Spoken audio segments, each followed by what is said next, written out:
안녕하세요. 이번 시간에는 지난 시간에 책 나눔 이벤트를 했던 어떻게 공부할지 막막한 너에게라는 이 책에 대해서 책 내용 관련한 리뷰를 진행을 해보겠습니다. 역시 오늘 초등 독서 전문가 H양을 모시고 함께 진행을 해보겠습니다. 자, 인사 한번 해주십시오. 안녕하세요.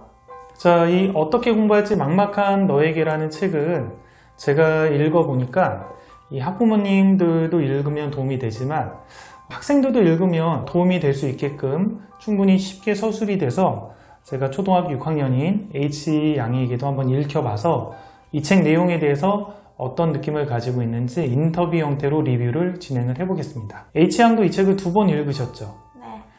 두 번을 읽은 게 제가 이제 H양과 함께 이 책 리뷰를 한번 만들어 보려고 했는데 책의 출판이 너무 늦어져서 출판 일정에 맞춰서 리뷰를 찍으려고 하다 보니까 책 내용을 H양이 잊어먹게 돼가지고 최근에 다시 한번 읽게 됐습니다. 나름 2번을 읽어서 책 내용에 대해서는 잘 파악을 하고 계신 것 같은데 이 책은 한마디로 어떤 책이라고 얘기할 수 있을까요? 뇌를 활용해서 공부를 어떻게 하는지 알려주는 책이라고 할 수 있습니다. 그러니까 뇌과학을 이용해서 공부하는 방법, 좀 효과적으로 공부하는 방법을 알려주는 책이다.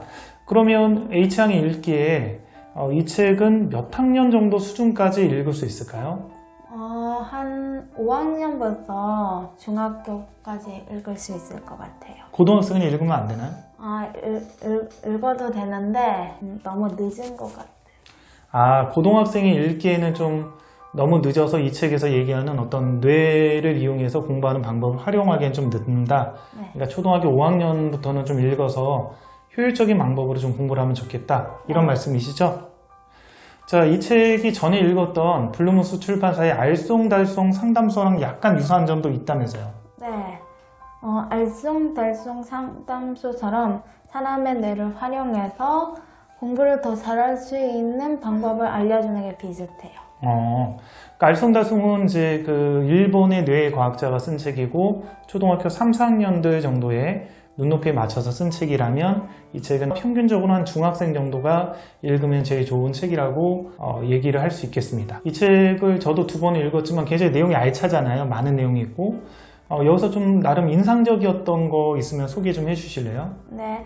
하기 싫은 일을 생각하면 고통을 느끼는 내부인 선피질이 활성화하게 되는데요. 하기 싫은 일을 일단 시작하면 20분쯤 뒤에 고통이 사라진다는 게 인상 깊었어요. 그러니까 이 책 내용 중에서 미루기라는 내용이군요. 네. 사람들이 뭐 공부를 하거나 혹은 뭐 집안 청소를 하거나 이렇게 하기 싫은 걸 하면 하기 싫어서 계속 안 하게 되는데 뇌과학자들이 뇌를 분석을 해보니까 그 이유가 뇌에서 고통을 느끼는 부위가 활성화되기 때문에 안 된다. 근데 일단 그걸 하기 싫어도 시작을 하면 20분이 지나면 고통을 느끼는 활성화된 부위가 사라지기 때문에 충분히 할 수 있다. 그래서 결국 미루기, 뭔가 하기 싫을 때는 그냥 하는 게 최고라고 얘기할 수 있는 것이죠. 네. 또 다른 내용은 없었나요? 또 다른 내용은 잠을 자는 것이 중요하다인데요. 잠을 자는 게 중요한 이유는 깨어있을 때 생기는 뇌에서 생기는 독성 물질이 잠을 잘 때 사라진다는 내용이었어요. 그 뇌를 또 연구를 해보니까 낮에 깨어있는 동안에 뇌에 독성 물질이 쌓이는데 충분한 수면을 취하면 그 뇌에 안 좋은 독성 물질들이 사라지게 되고 반대로 충분하지 않게 하면 뭔가 아침에 일어났을 때 이제 정신이 없고 멍하고 어떤 일을 해도 멍멍한 상태. 그래서 공부를 해도 이제 공부가 잘 안 되는 상태라고 이렇게 얘기를 한 거죠. 네. 이 책에서는 수면을 특히 많이 강조하는데 그 수면에 대해서 강조하는 이유는 그거 말고 또 어떤 이유가 있을까요? 또 다른 이유에서는 공부할 때 뇌 연결고리가 생기는데 그 뇌 연결고리를 잠을 잘 때 더 튼튼하게 만들어준다고 해요. 뇌 연결고리라고 해서 그 시냅스 그리고 뉴런 그런 것들을 쭉 연결해서 나중에 장기 기억으로 공부한 내용들을 집어넣게끔 해주는 그 연결고리들이 집중해서 공부할 때 생기는데 그게 이제 잠을 자게 되면 분산 모드로 바뀌면서 그 연결고리가 튼튼하게 강화되고 정리돼서 장기 기억에 들어가게 된다. 이런 내용이죠. 네. 그래서 그 수면 모드랑 관련해서 이 책 내용을 보면 재밌는 것들 중에 하나가 시험 볼 때 벼락치기 같은 게 좀 별로 도움이 안 된다라고 얘기를 하잖아요. 그럼 왜 도움이 안 될까요? 벼락치기? 벼락치기를 할 때 잠을 자고 난 후에 시냅스가 더 튼튼하게 되기 때문에 시험이 끝난 후에 그 내용을 더 잘 기억하게 되어서 별로 효과가 없대요. 그러니까 이제 예를 들면 밤을 새거나 벼락치기를 하게 되면 충분한 잠을 못 자기 때문에 그날 공부한 것들이 충분히 머릿속에 정리되지 않고 다음날 시험을 봐도 효과가 없고 시험이 끝난 다음에 잠을 자면 오히려 이제 정리가 되는 현상이 벌어진다는 거죠. 네. 그래서 이 책 같은 경우는 매일매일 꾸준히 공부하는 것들이 수면 모드를 이용할 수 있어서 학습 효과에 굉장히 좋다라는 이런 얘기를 많이 하고 있습니다. 자, 뭐 또 다른 인상적인 건 없었나요? 또 다른 인상적인 것은 바로 포모도로 공부 방법인데요. 이 공부 방법은 타이머를 20에서 25분 동안 킨 다음에 집중하는 공부 방법이에요. 이 포모도로 공부 방법과 관련한 영상이 유튜브에 거의 100만 조회수로 미국 교수님이 설명하는 영상이 있습니다. 그래서 제가 이 영상 그 소개란에 링크를 달아 드릴 테니까요. 그 유튜브 영상도 한번 보면 이 책이 어떤 내용으로 구성이 되어 있고 어떻게 도움이 되는지가 좀 감이 잡힐 건데요. 이 포모도로 공부 방법 같은 경우는 사람들이 집중하고 몰입을 하면 자기가 집중하고 몰입하는 그 능력에 따라 차이는 있지만 평균적으로는 보통 25분 정도가 가장 학습 효과가 높은 집중치의 최대치라고 합니다. 그래서 더욱 많이 하는 사람들도 있겠지만 보통은 한 25분 정도 공부를 하고 나면 그 다음부터는 학습 효과가 많이 떨어지기 때문에 25분 동안은 집중 모드, 거의 몰입해서 공부하는 집중 모드로 공부를 하고 그리고 나서 5분에서 한 10분 정도는 분산 모드, 뇌를 좀 휴식을 취해주는 형태로 쉬어주고 그 다음 다시 25분 정도 집중 모드로 공부하는 게 효과적이다 이런 얘기죠. 네. 이 책이 되게 재밌는 표현 중에 뇌는 내가 거짓말을 하고 있는 걸 다 알아차린대요. 그러니까 무슨 말이냐면 내가 공부를 하더라도 3시간, 4시간, 5시간 공부를 하더라도 집중하고 몰입해서 공부하지 않으면 그 공부한 내용들을 뇌는 뇌연결고리 사슬을 만들지 않고 결국 아무 학습 효과도 없게끔 만들어준다라고 합니다. 그러니까 뇌는 거짓말을 못하기 때문에 정말 내가 집중적으로 몰입해서 공부하지 않는 이상은 어떤 학습 효과가 없는 거죠. 대충 멍 때리거나 그런 식으로 10시간을 공부하는 것보다는 25분 동안 집중하고 몰입해야지만이 그 뇌연결고리 사슬이 만들어지고 그게 장기 기억에 들어가서 공부한 학습 효과가 생긴다라고 이렇게 얘기를 하니까요. 항상 집중해서 공부하는 방법들을 취해야 됩니다. 자, 이 포모도로 공부법 내용 중에서는 집중해서 공부하는 한 25분 정도가 있고 나머지 5분에서 10분은 분산 모드로 좀 쉬는 거를 추천을 하는데요. 여기 보면 이제 쉬는 것들 중에 굉장히 다양하게 좀 이런 것들은 쉬는데 좀 도움이 되지만 이런 방식으로 쉬면 안 좋다 그런 것들인데 그거 한번 소개를 해주실래요? 좋은 방법은 먼저 운동하기나 산책하기나 악기 연주하기 등이 있고 안 좋은 방법 중에서는 핸드폰을 보거나 책을 읽거나 사람들과 수다를 떠는 것 등이 있습니다. 예, 그러니까 같이 쉬더라도 보면 분산 모드는 뇌가 약간 멍 때리면서 좀 쉬는 뭐 낙서를 한다라든지 그림을 그린다라든지 아니면 차를 타고 이제 드라이브 하면서 멍 때린다라든지 이런 게 좋은 분산 모드라고 얘기를 하고요.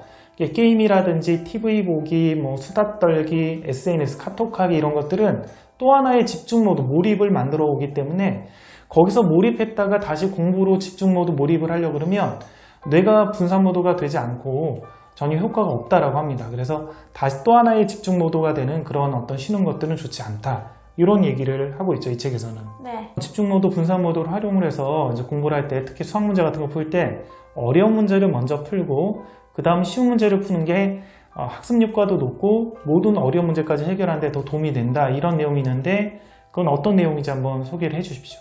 어려운 문제를 풀 때 집중 모드가 되고 막히면 쉬운 문제로 돌아가 분산 모드를 하기 때문에 다시 어려운 문제로 갔을 때 분산 모드를 했기 때문에 더 잘 풀립니다. 그러니까 이제 문제가 좀 어려운 문제를 풀면 집중 모드 그리고 굳이 쉬지 않고 바로 어려운 문제 풀다가 막혔을 때는 쉬운 문제를 푸는 것 자체가 뇌 입장에서는 분산 모드, 편하게 뇌를 쉬는 느낌이 들기 때문에 뇌가 그 분산 모드로 쉬면서 아까 막혔던 그 어려운 문제들을 스스로 그걸 어떻게 풀지를 고민하는 행위를 알아서 뇌가 해주고 그리고 나서 쉬운 문제를 어느 정도 풀었다가 좀 분산 모드로 뇌를 좀 약간 쉬게 한 다음에 다시 어려운 문제, 아까 못 풀었던 문제를 가면 훨씬 더 잘 풀 가능성이 높다라는 거죠. 만약에 쉬운 문제부터 풀게 되면 쉬운 문제 쭉 풀다가 나중에 어려운 문제 풀려고 하면 어려운 문제가 막혀버리면 이 막혔을 때 분산 모드를 쓸 수 있는 방법이 없는 거죠. 계속 집중 모드로만 가야 되니까. 그래서 분산 모드를 사용하지 못하기 때문에 한번 막힌 어려운 문제를 다시 한번 극복할 가능성이 좀 떨어져서 가급적이면 처음 공부할 때 어려운 것부터 공부하고 그러는 게 좋다 이렇게 얘기를 합니다. 공부법에서 보면 우리가 많이 놓치고 있는 것들 중에 적극적 회상이라는 기법이 있거든요. 이 적극적 회상이라는 기법이 뭔지 한번 좀 소개 좀 해주실래요? 적극적 회상하기는 오늘 내가 공부한 거나 배운 것을 머릿속으로 떠올려 보는 것입니다. 그 머릿속으로 떠올려 보는 게 왜 중요하다라고 얘기를 하죠, 여기서는? 머릿속으로 떠올려 보면 그 개념에 대해 자신이 더 잘 알고 있는지 확인할 수 있기 때문입니다. 그런 것도 있고 그 적극적 회상하기가 복습하고는 좀 차이가 있다라고 얘기하잖아요, 책에서는. 그런 건 어떤 의미죠? 그러니까 우리가 보통 복습이라고 하면 내용을 다시 읽거나 아니면 그 책에 있는 내용을 보고 필기하고 그런 것들인데 그런 거랑은 좀 다르다라고 얘기하는데 어떤 것들을 뜻하는 거죠? 구체적으로 적극적 회상하기를 한다면? 잘 기억이 안 나나요? 예, 아마 우리 H양이 이 책을 읽으면서 적극적 회상하기 기법을 이용하면서 이 책을 읽었어야 되는데 그냥 읽기만 해서 제가 지문하는 것들에 대해서 떠오르지가 않은 겁니다. 그러니까 이 정보들, 책을 2번을 읽었어도 이 정보들이 뇌에 잘 저장이 되고 장기 기억에 들어가 있지 않은 것이죠.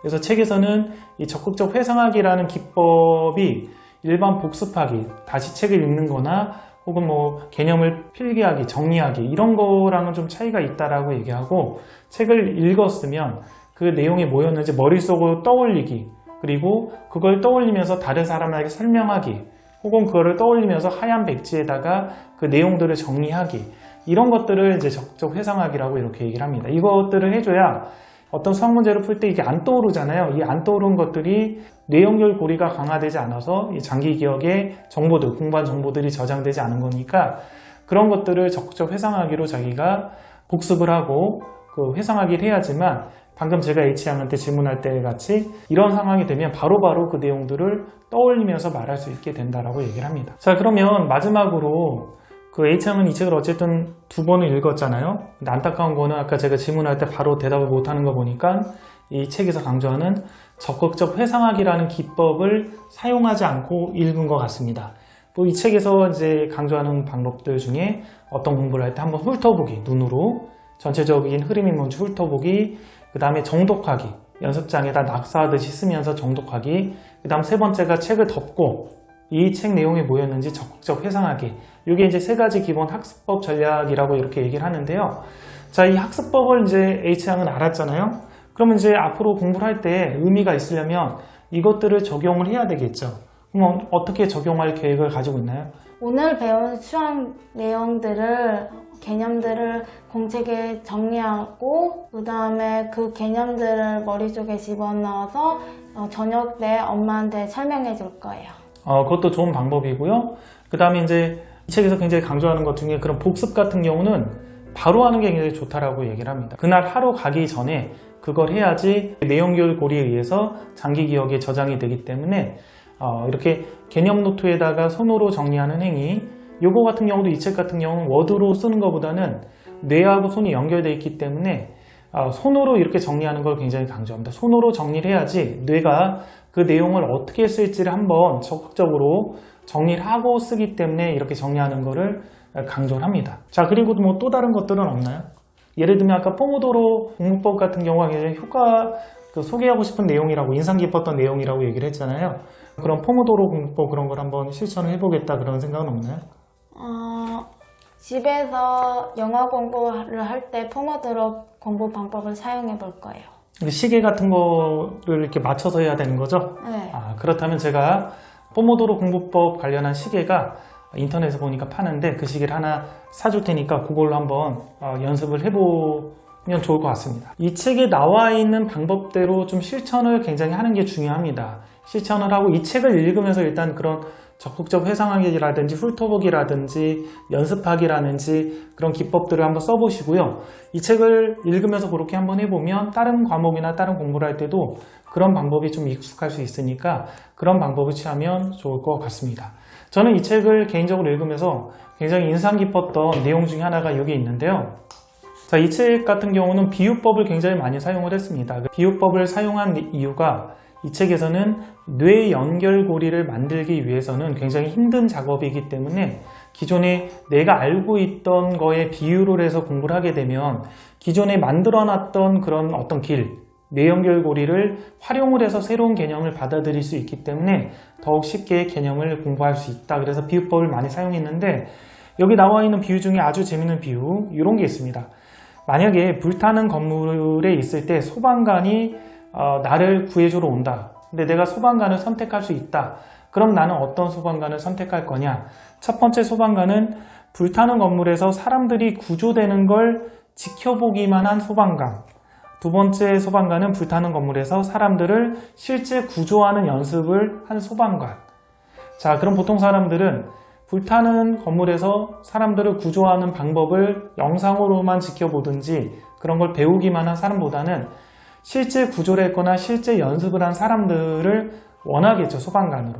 이게 이제 공부할 때도 똑같다라고 이렇게 얘기를 합니다. 예를 들면 수학을 공부할 때도 실제 개념을 배우거나 듣거나 그렇게만 공부하고 어려운 문제를 풀 때도 어떻게 푸는지 그 풀이법을 배우기만 한 것들은 효과가 없고 자기가 적극적으로 그거를 연습을 하고 실제 풀어보고 그렇게 해야지만 학습적인 효과가 생긴다라고 합니다.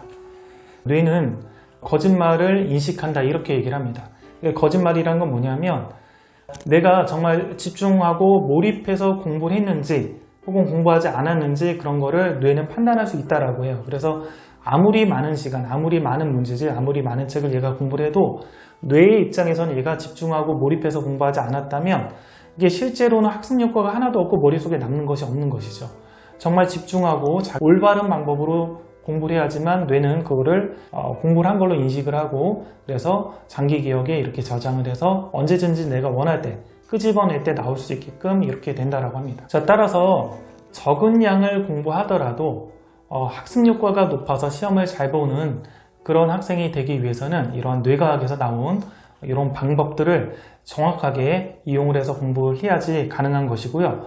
가끔 제가 이제 수포자들도 가르치는데요. 이 수포자들이 4등급, 5등급에서 1등급이 되는 경우도 있잖아요. 고등학교 와서 한 2년 정도 몰입해서 공부하면 1, 2등급 정도 올리는 것도 많이 봤는데 이것도 가능한 게 이 뇌과학적으로 보면 오랜 기간을 그냥 대충 공부하는 것보다 정말 얘가 몰입해서 공부하게 되면 뇌 구조 자체가 바뀐다라고 합니다. 특히 수학이랑 과학 같은 경우는 몰입해서 공부를 하다 보면 그 정보들을 받아들이고 그런 형태들이 뇌를 아예 뇌 구조 자체를 바꿔서 얘가 공부를 잘하게끔 만들어준다라고 이렇게 얘기를 해요. 그래서 수포자들이 극복이 가능한 것도 몰입해서 짧은 시간 동안에 집중해서 공부하는 것 때문이라고 이렇게 얘기를 하니까 지금 수학을 좀 못하거나 혹은 공부를 좀 못하는 아이들 같은 경우도 충분히 희망을 가지고 몰입해서 집중해서 공부를 하면 다 극복이 될 수 있을 것 같습니다. 여기까지 하겠습니다.